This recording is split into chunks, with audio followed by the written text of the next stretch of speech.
یہ جو 20 رکعت تراویح کا مسئلہ ہے، 20 رکعت تراویح، حضرت عمر رضی اللہ تعالی عنہ نے جب 20 رکعت تراویح شروع کی ہے تو خلفائے راشدین کے دور میں پھر پورے عالم اسلام میں 20 رکعت سے کم ایک رکعت کا بھی رواج نہیں تھا.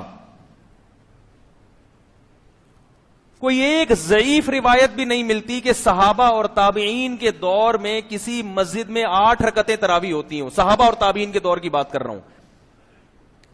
اور علامہ شامی رحمہ اللہ تعالی نے آج سے تقریباً 150 سال پہلے لکھا ہے کہ مشرق مغرب شمال جنوب حرم حجاز مکہ مدینہ، حجاز کی سرزمین میں مکہ مدینہ سعودیہ پورا آتا تھا، سب جگہ 20 رکعت تراویح ہوتی ہے. تو صدیوں سے کتنی چلتی آ رہی ہیں؟ کیوں؟ دلیل کیا ہے؟ دلیل فالو کرتے آ رہے ہیں ایک دوسرے کو سینہ بسینہ. میں نے اپنے بزرگوں کو دیکھا، انہوں نے اپنے بزرگوں کو دیکھا، انہوں نے اپنے بزرگوں کو دیکھا. اب فوراً کہتے ہیں بزرگوں کی نہیں مان کے چلنا، ہم تو حدیث کو مانیں گے. اس کا مطلب آپ کے بزرگ کسی اور چیز کو مانتے تھے تو وہ بزرگ نہیں تھے. بزرگ اب کب پیدا ہو رہے ہیں؟ 15ویں صدی میں پیدا ہو رہے ہیں بزرگ. 1400 سال سے مسلمانوں میں کوئی بزرگ پیدا ہوا ہی نہیں ہے. کوئی انگریز مسلمان ہوگا وہ کیا کہے گا؟ بولے گا تم تو 1200 سال سے تمہارے کوئی بزرگ ہی پیدا نہیں ہوا. جو عملی تواتر ہے نا، عملی تواتر وہ زیادہ اسٹرانگ ہوتا ہے خبر واحد سے، چاہے وہ بخاری کی حدیث ہو چاہے وہ مسلم کی حدیث ہو. عملی تواتر کی اہمیت زیادہ ہے بخاری اور مسلم کی حدیث سے. بات آ رہی ہے سمجھ میں؟ جو صدیوں سے فالو کرتے آ رہے ہیں لوگ آج حوالہ دیتے ہیں کہ مکہ اور مدینہ میں ہر جگہ 8 رکعت تراویح ہوتی ہے. آج ہوتی ہے، 100 سال پہلے نہیں ہوتی تھی. 100 سال پہلے کا مکہ اور مدینہ دیکھو تو پورے مکہ اور مدینہ میں 20 رکعت تراویح ہوتی تھی. نہیں آ رہی میرا خیال ہے بات سمجھ میں؟ پورے مکہ اور مدینہ میں، اور صدیوں سے ہوتی آ رہی ہے. امام شافعی رحمہ اللہ تعالی 80 ہجری کی پیدائش ہے، 2 صدی ہجری کے عالم. وہ کہتے ہیں میں مکہ میں سب کو میں نے 20 رکعتیں پڑھتے ہوئے پایا.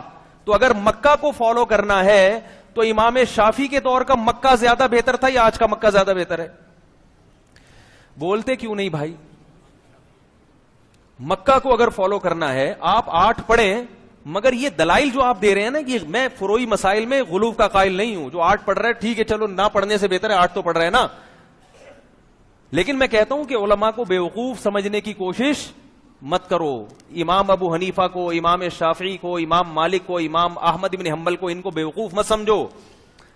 لوگ حدیث کا نام لے رہے ہیں لیکن طنز کس پہ ہو رہا ہے؟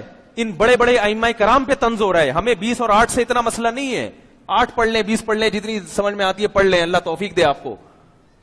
لیکن ایسی باتیں مت کریں کہ امت کا اسلاف پر سے اعتماد ختم ہو جائے. امام ابو حنیفہ بھی 20 رکعت کے قائل، امام مالک بھی 20 کے بجائے 36 کے قائل ہے وہ، اور امام شافعی بھی 20 کے قائل، اور امام احمد بن حنبل بھی 20 کے قائل ہیں.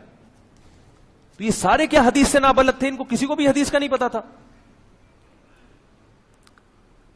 لوگ بار بار کہتے ہیں مدینہ میں تو 8 ہوتی ہیں ہر جگہ، مکہ میں بھی ہر جگہ 8 ہوتی ہیں. انڈا موڑ پہ کتنی ہو رہی ہیں؟ حرم میں 20 ہوتی ہیں. وہ اس لیے ہوتی ہیں کہ 1400 سال سے 20 ہوتی آ رہی ہیں. حرم میں بھی سلفی حضرات نے 20 رکعت کو ختم کرنے کے لیے ایڑی چوٹی کا زور لگایا ہے. یاد رکھو، ایڑی چوٹی کا زور لگایا ہے. مگر وہاں ختم کیوں نہیں ہوئی؟ وہ ختم کر رہے تھے. مدینہ یونیورسٹی کے ایک بہت بڑے عالم نے کتاب لکھی، اس کتاب کا نام ہے کہ 1000 سال سے زیادہ عرصہ ہو گیا حرم میں 20 رکعت سے کم ایک رکعت بھی نہیں ہوئی ہے. ہم کیسے ختم کر دیں اس کو؟ دنیا کو کیا منہ دکھائیں گے بھائی؟ دنیا کہے گی کہ اب قرآن و حدیث کو فالو کیا جا رہا ہے مدینہ میں، اب قرآن و حدیث کو فالو کیا جا رہا ہے حرم میں. 1400 سال سے کیا کر رہے تھے؟ اس وجہ سے انہوں نے ختم نہیں کی. بات نہیں آ رہی سمجھ میں میرا خیال ہے. امام ابو حنیفہ سے پوچھا گیا کہ آپ 20 رکعت تراویح کو سنت کیوں سمجھتے ہو؟ آپ کے پاس حدیث کیا ہے؟ امام حنیفہ کے پاس اس پر کوئی حدیث، مرفوع حدیث یعنی نبی سے نہیں تھی. انہوں نے جواب دیا ما رأیت عمر مبتدعا، میں عمر بن خطاب کو بدعتی نہیں سمجھتا. تو امام شافعی اپنے دور میں لکھ رہے ہیں کہ مکہ میں نے سب کو 20 رکعتیں پڑھتے ہوئے پایا. اور پھر امام شافعی نے یہ مذہب اختیار کیا کہ سنت کتنی ہے؟ 20 رکعت. اب کوئی امام شافعی سے پوچھے کہ سنت تو وہ ہوتی ہے جو قرآن و حدیث میں ہو،